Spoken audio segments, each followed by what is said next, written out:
بسم الله الرحمن الرحيم الحمد لله رب العالمين والصلاة والسلام على رسوله الأمين محمد بن عبد الله وعلى آله وصحبه أجمعين أما بعد السلام عليكم ورحمة الله وبركاته.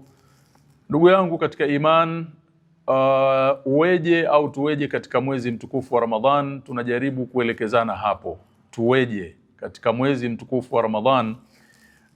Leo insha Allahu taala tunazungumza nukta muhimu sana, almuhafadhatu ala salah, kulinda, kuchunga, kuizingatia na kuipa nafasi yake ibada ya swala. Al-amru bil muhafadhati ala salah, jambo la kusimamisha swala, kuichunga na kuilinda swala. Amri hii imekuja katika maeneo mengi sana ndani ya Qur'an, na miongoni mwa maeneo hayo ni katika surati al-Baqara 153 pale ambapo Allah Jalla wa Ala anatuambia ya ayyuhalladhina amanu ista'inu bis-sabri was-salah, enyi ambao mmemwamini Allah takeni msaada wa mambo yenu kwa namna mbili, bis-sabri was-salah, kwa kuvumilia na kujilazimisha subra katika changamoto mnazozipitia, lakini njia nyingine ya ufumbuzi wa matatizo yenu ni kuswali. Hapa kuna amri ya swala, lakini vile vile Allah Jalla wala anatuelekeza katika amri hii kwamba pamoja na kwamba swala ni agizo na ni amri, lakini ni moja katika njia za ufumbuzi wa matatizo yenu. Wasta'inu bisabri was-salah. Lakini maeneo mengine ni katika Bakara hiyo 238 ambapo Allah Subhanahu wa Ta'ala anatuambia hafidhu ala salawati was-salati al-wusta. Hapa vile vile pana amri ya kuilinda na kuichunga na kuisimamia ibada ya swala. Ndugu zangu katika imani, pengine katika darsa yetu ya leo nitaje shay'an min fawaid hadhihi sala, kidogo katika faida ya ibada hii ya swala, kwa sababu wakati mwingine mwanadamu anahitaji kujua faida ya kitu ili ndo aweze kukifanya. Sasa inawezekana baadhi ya ndugu zetu ambao pengine ni wazembe katika ibada ya swala wanahisi kama ni utumwa fulani, wanahisi kama ni adhabu, wanahisi kama ni jambo zito, kwa sababu hawajaelewa thamani ya ibada ya swala. Lakini vile vile tunao ndugu zetu wengi tu ambao wanahudhuria katika misikiti kwa wingi katika mwezi mtukufu wa Ramadhan, na Ramadhani inapomalizika wanatoweka kabisa, wanakuwa hawapatikani. Tunasema inawezekana pengine ni kwa sababu hawajajua thamani ya swala. Hii ibada ya swala miongoni mwa faida zake Allah ameijalia ni nuru lil'abdi yawmal qiyama. Ibada ya swala ni nuru. Ni nuru, ni mwangaza wa mtu siku ya kiyama. Ndugu zangu, yaumul qiyama kila mmoja atakuwa anaona kutegemeana na nuru yake. Kila mmoja nuru yake itamwangazia. Sasa inategemeana na ukali wa mwako wa nuru yako, vile vile na uhafifu wake. Yote haya yanategemea matendo ya huyu mtu alikuwaje. Mfano, Allah Subhanahu wa Ta'ala ametutajia habari za wanafik kwamba watakuwa wakiita na wapaza sauti wanawaomba waumini, tusubirini jama, mtuangazie kwa nuru zenu. Yauma yaqulu almunafiquna walmunafiqatu lilladhina amanu unzuruna naqtabis min nurikum qila irji'u wara'akum faltamisu nura, ila akhir al-aya. Kwamba kumbuka siku ambayo wanafiki wanaume na wanafiki wanawake watasema kuambia waumini, jamanini tusubirini tupate kuangaziwa na nuru yenu, kisha wataambiwa rudini huko nyuma mkaitafute nuru. Kwa hiyo swala, ndugu zangu, ni nuru ya mtu siku ya kiyama. Hadithi anaisimulia Anas ibn Abu Malik al-Ash'ari, Allah muiradhi, anasema qala Rasulullah sallallahu alayhi wa alihi wasallam, amesema mtume wa Allah, rehma na amani ziwe juu yake, at-tuhuru shatrul iman, tahara ni nusu ya imani. Yani mtu kujitaharisha ni katika imani, bali tahara imetajwa wakati mwingine, hasa tahara ya udhu, kwamba ni amana, la yuhafidhu alaiha illa mu'min. Amana hii ya kuwa na udhu haichungi na kuilinda ila muumini. Na hii ni kwa sababu, ndugu zangu, kwa mfano mtu akaamua kutembea na janaba, nani atajua? Janaba si mzigo, janaba haina athari, haina harufu, haina nini. Lakini kwa kuwa ni mu'min, anajua mbele yake kuna ibada ya swala, anachunga tahara yake. Kwa hiyo Mtume alayhi salatu wassalam akasema at-tuhuru shatrul iman, tahara ni nusu ya iman. Kisha akasema walhamdulillah tamla'ul mizan.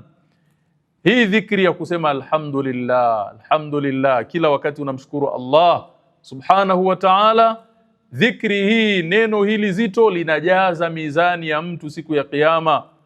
Faya man yuridu an yakuna mizanuka thaqila, ewe ambaye wataka siku ya kiyama mizani yako iwe nzito, akthir min hadhihi alkalima, akthir min kalimati alhamdulillah, kithirisha kusema neno hili alhamdulillah. Alhamdulillah tamla'ul mizan, inajaza mizani ya mtu siku ya kiyama.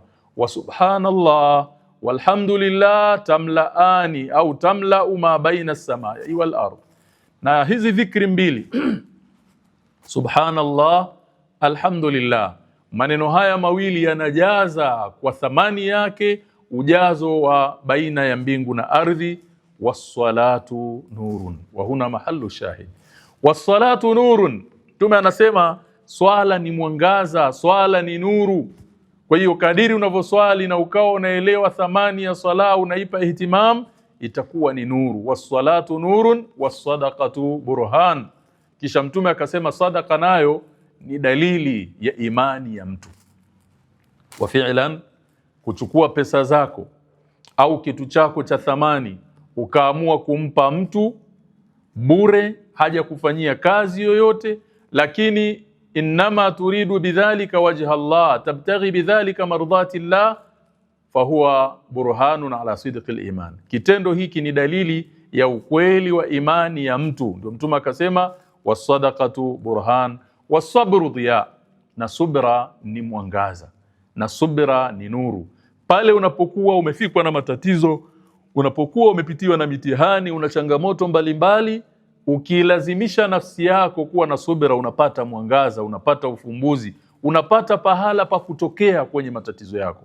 Lakini mtazame mtu ambaye anapofikwa na matatizo kazi yake ni kulaumu, kazi yake ni kuwashtakia viumbe, hawakusaidii. Badala yake unazidi kujianika kwa watu, wanajua matatizo yako, alafu hawakusaidii, wanaanza kukusema, na moyo wako unajaa dhiki, tabu. Lakini unapokuwa umelazimiana na subra, unapata mwangaza. Kwanza unapata relief katika moyo wako, na stress yanaondoka, unakuwa ni mtu ambaye una yakini na Mola wako, unatambua annaka abdun, wewe ni mja, lazima utahiniwe, lazima ujaribiwe, na unapokea qadha na qadari za Mola wako katika namna ya kuridhika. Kisha Mtume alayhi salatu wasalam akasema wal Qur'anu hujjatun laka au alayka, na Qur'ani itakuwa ni hoja kwako, ni mtetezi, ni muombezi, itasimama upande wako, au alayka, au itakuwa kinyume na wewe, au itakuwa dhidi yako. Vipi Qur'ani itakuwa shafi'an lak, itakuwa ni mtetezi wako, ni muombezi? Pale utakapoithamini Qur'an, pale utakapoisoma Qur'an, ukaiishi Qur'an, ukaamrishika na maamrisho yake, ukakatazika na makatazo yake, ukaipa thamani na ukatambua kwamba ni maneno ya Allah subhanahu wa ta'ala, basi Qur'ani itakuwa ni hoja yako, au alaika, au itakuwa dhidi yako pale ambapo hutoipa thamani. Kisha Mtume sallallahu alaihi wasallam akamalizia katika hadithi ambayo amekharij al-Imam Muslim, akasema kullu nasi yaghdu, watu wote wanaondoka alfajiri, asubuhi mapema, wanakwenda kujitafuta, wanakwenda kutafuta maisha. Fabai'un nafsahu, sote tunakwenda kuziuza nafsi zetu. Lakin famutiquha au mubiquha, yuko ambaye anaiacha huru nafsi yake, kwa maana akaishi katika njia ya sawa, nafsi yake ikawa huru, akatosheka na kila alichoruzukiwa na Allah jalla wa ala, akatosheka na kilichokuwa cha halali, huyu nafsi yake kaiweka huru. Ama yule ambaye ameiangamiza nafsi yake ni yule ambaye hakuipa mipaka, ameifatisha matamanio yake, anaifanyia kila inachotaka, iwe ni halali au ni haramu, hajali. Huyu ameiangamiza nafsi yake. Kwa hali ya kawaida waweza kuona kama unaifurahisha nafsi, waweza kuona kama unaburudisha nafsi, lakini bil haqiqa ni kwamba unaiangamiza nafsi. Kwa hiyo ndugu zangu katika iman, katika nukta hii Mtume alayhi salatu wasalam anahitaja swala kuwa ni nuru, swala ni mwangaza. Kama utaelewa faida hii, kama utaelewa umuhimu huu, bila shaka huwezi kuacha swala. Hata baada ya Ramadhani hutoacha kuswali. Wewe ambaye Allah Jalla wa Ala akakujalia Ramadhani hii umekuja, mimi naamini baada ya Ramadhani hautorudi. Kwa sababu gani? Utakuwa unaelewa kwamba hii swala pamoja na kwamba ni faradhi, pamoja na kwamba ni amri ya Allah Jalla wa Ala, lakini faida yake, moja katika faida zake, kwamba itakupa nuru na mwangaza siku ya Kiyama. Ndugu zangu katika iman, faida ya pili nitakayoitaja leo, na nitamaliza na hiyo katika darsa yetu ya leo insha Allah, anna salat hiya afdalul a'mali ba'da shahadatain. Ibada ya sala ndio amali iliyokuwa bora baada ya shahada mbili. Ukitoa shahada ukawa Muislamu, ambayo ni kumshuhudia Allah Jalla wa Ala na kumpwekesha, basi amali ya pili inayofuata kwa ubora ni ibada ya sala. Hapa kuna wakfa kidogo, tutue kidogo hapa tupate kueleweshana. Tunawasikia baadhi ya watu wanaweza kusema, unajua Mwenyezi Mungu bwana anaangalia moyoni, kwenye moyo wa mtu. Inawezekana wewe ukawa unaswali lakini ukawa ni mbaya tu. Inawezekana nyinyi mnao swali sana ndio mkaenda motoni. Inawezekana mimi unaniona ambaye si swali lakini kumbe nikawa ni bora kwa Mwenyezi Mungu. Haya maneno ni maneno feki. Haya maneno ni maneno sio ya sawa sawa. Hakuna imani bila matendo, kama ambavyo hakuna matendo yenye kukubalika bila imani. Hivi ni vitu vinategemeana. Illa alladhina amanu wa amilu salihati, ila wale walioamini wa amilu salihati, wakaipamba imani yao na matendo. Kwa hiyo imani na matendo ni pacha, haviachani. Tayib, sasa ukiwa unataka matendo yaliyokuwa bora, unaweza ukaona labda kuwalisha watu, kutatua matatizo yao, kusaidia wajane, kusaidia mayatima, kuhudumia wagonjwa na mambo mengi mbalimbali ambayo ni mazuri kweli, lakini afdalul a'mal, ukitaka amali zilizo bora, ibada ya sala. Na katika hadithi al-Qudsi Allah Jalla wa Ala anasema, wama taqarraba ilayya abdi bi shay'in ahabba ilayya mimma aftaradtuhu alayhi, hajapatapo mja kujikurubisha kwangu mimi Mola wake kwa amali, kwa ibada, kwa matendo ninayoyapenda zaidi kuliko yale niliyomfaradhishia. Kwa hiyo ukitaka kumfurahisha Mola wako, shikamana na zile faradhi za Mola wako, yashike yale ambayo Allah subhanahu wa ta'ala amekufaradhishia, utamfurahisha Mola wako. Ama kufanya mambo mbalimbali ya kheri, kusaidia watu, kusaidia jamii, tunasema ni vizuri, ni jambo jema, utapata thawabu, lakini kama hauswali, ndio pale ambapo kwa mujibu wa akida ya Kiislamu, kwa mujibu wa Uislamu, yule ambaye amefanya mema hapa duniani lakini hakuipata shahada, mbele ya Allah Jalla wa Ala hana malipo. Qur'ani inasema, sio mimi, waqadimna ila ma amilu min amalin faj'alnahu haba'an manthura, tutayaendea matendo yao mazuri waliyofanya duniani wakidhani yatawanufaisha akhera, tutayafanya ni kama vumbi lililotawanywa. Kuikosa shahada, ndugu yangu, ni hasara kubwa sana. Inawezekana wewe ni mtu mwema, ni mtu unasaidia jamii, ni mtu muhimu katika jamii, lakini baada ya kuikosa shahada unarudi kwa Mola wako unapata hasara. Lakini Allah Jalla wa Ala kwa kuwa ni mwadilifu, anakulipa hapa hapa duniani. Yani asiyekuwa Muislamu, asiyeamini akhera, asiyeamini kuna kufufuliwa na kulipwa, matendo yake mema anayoyafanya Allah anamlipa hapa hapa duniani. Ndio utasikia Waswahili nao wanasema, unajua bwana, malipo ni hapa hapa duniani. Huu msemo una ncha mbili. Unaweza ukawa ni kalimatu haqqin urida biha batil, laweza kuwa ni neno la haki lakini imekusudiwa batili. Batili yokusudiwa nini? Ndani yake kukawa kumebebwa kukanusha siku ya malipo. Na sisi Waislamu tunasema al-imanu bil yawmil akhir ruknun min arkanil imani sit.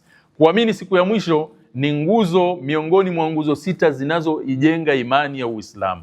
Kwa hiyo ukiwa unasema malipo ni hapa hapa duniani, kwa maana unaamini kwamba tukisha kufa ndio basi hakuna malipo, huku ni kuritadi. Kama wewe ni Muislamu unakuwa umeritadi.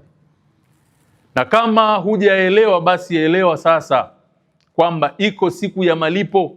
Na ndio maana Allah Jalla wa Ala katika sifa zake ni Maliku Yaumiddin, anamiliki, ni mfalme wa siku ya malipo. Kwa hiyo iko siku Yaumul Jazaa. Hivyo baada ya shahada mbili amali iliyokuwa bora ni swala.